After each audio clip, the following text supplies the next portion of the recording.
Què han fet aquests 4 anys quant a la LOMLOE? Han defensat que els claustres tinguin majoria en les comissions de selecció de les direccions. Han denunciat en el si del CEIP la manca de participació dels i les docents en actiu en l'elaboració dels currículums LOMLOE.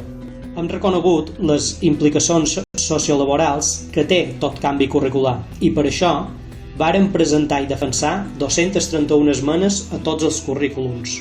La tasca feta per UOP en aquest sentit ha estat molt significativa i superior per cada una de les etapes a la resta de forces sindicals en representació a la mesa sectorial d'ensenyament públic.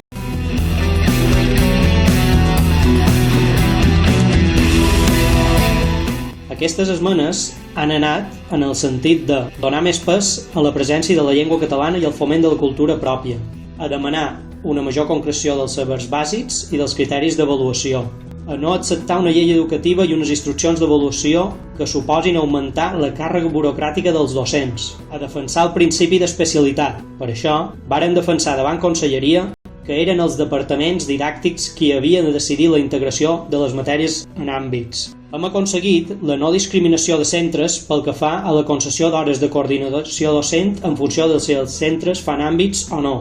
Hem defensat que les situacions d'aprenentatge mantinguessin la mateixa estructura que les unitats didàctiques per reduir la càrrega burocràtica. Hem reivindicat i defensat unes instruccions d'avaluació negociades que allunyin tot augment de burocràcia damunt el dia a dia dels docents. Algunes d'aquestes millores les hem aconseguit en aquests 4 anys. En canvi, per altres, haurem de seguir lluitant. Ens ajudes a fer-ho?